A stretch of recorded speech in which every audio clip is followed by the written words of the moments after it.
Welcome to The Explainer. So today, we're diving into an interpretation that might just completely change how you view an absolute television classic.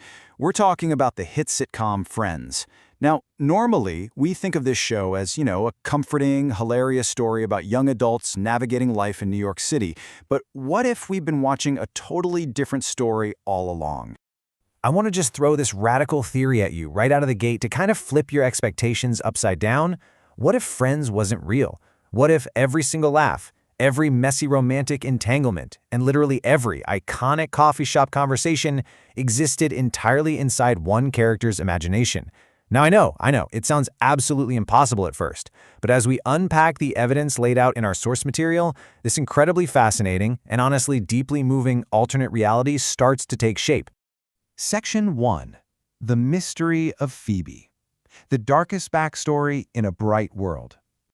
Okay, so Phoebe is really the catalyst for this entire theory. When you actually stop and look at her character, she stands in this stark, undeniable contrast to the rest of her pretty privileged group. I mean, think about it. She lived on the streets. She lost her mother at an incredibly young age. Her father completely disappeared. That is a remarkably dark, heavy survival story when you drop it right into the middle of the bright, super low-stakes world of a 90s sitcom.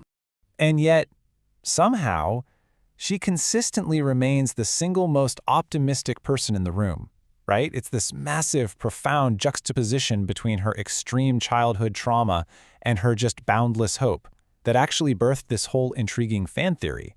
It makes you wonder, how does someone carry that much pain and still shine that brightly? Let's get into Section 2, the alternate reality. A park bench instead of a couch. So, the traditional view is the one we've all been watching for decades, right?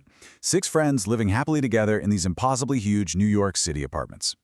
But this theory asks us to picture something very different. Picture a lonely woman sitting by herself on a park bench whose life has been so incredibly difficult that she's developed a powerful coping mechanism. Just to find some comfort, she imagines a world where she has exactly what she lacks in reality. It really forces us to ask, what if it's the story of Phoebe creating a happier world inside her own mind? Now, just to be absolutely crystal clear here, there is zero evidence the original creators actually intended this.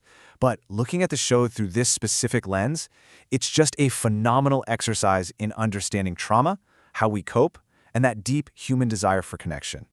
Moving on to Section 3. The Imagined Friends. Projections of a Lonely Mind. So if this is all her world, who are these people in it? Well, the theory suggests that in her fantasy, she creates 5 perfect friends, all based on what she deeply, desperately desires. Monica becomes the caring protector she never had. Rachel represents this beautiful transformation and independence. Ross embodies the search for intelligence and meaning. Chandler, he uses humor to survive pain, which perfectly mirrors Phoebe's own coping style.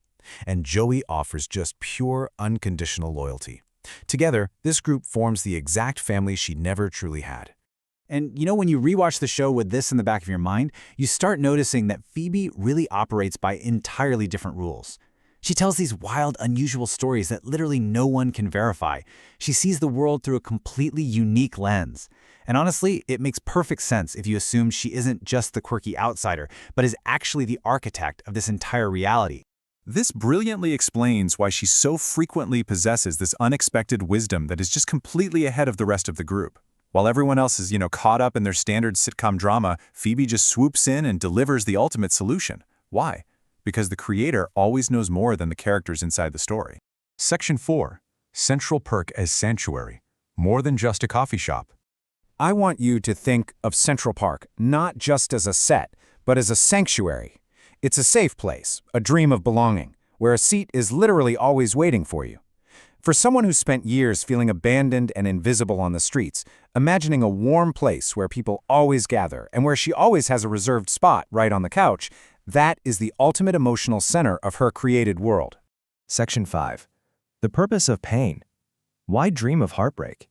Now, you might be wondering, and you really should ask yourself, if this is just a wish fulfillment fantasy, why include suffering at all?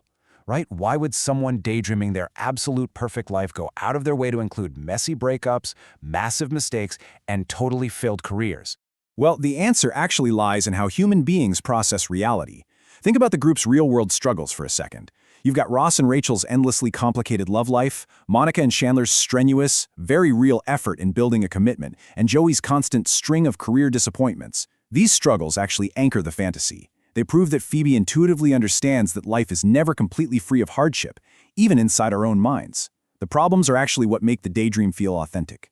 What this tells us is that when people imagine better lives, they don't actually create flawless worlds. They create meaningful ones. The most powerful dreams aren't about perfection. They're about hope. She created a world where, despite all the pain and the messiness, people still show up for each other. Which brings us to Section 6, A Dream of Belonging, the true meaning of the final episode. Traditionally, that final shot of the empty apartment is this deeply bittersweet farewell. But if we follow this theory to the very end, the apartment empties because the fantasy has finally served its purpose. Phoebe has grown, she has found real connection in her actual life, maybe she met someone, maybe she finally feels secure, and she is finally ready to move forward. It reframes the goodbye entirely. It's not a tragic loss, it's this triumphant psychological growth. She simply doesn't need her imaginary sanctuary anymore.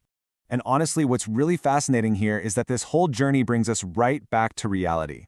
Whether you view the friendships literally exactly as the show presented them, or if you view them through the lens of this incredibly imaginative coping theory, the core message remains totally identical. Connection matters, belonging matters, and hope can help you survive the darkest chapters of your life. Ultimately, this fan theory is really just a tool. It's a way to reveal exactly why we all connected with this story so deeply in the first place.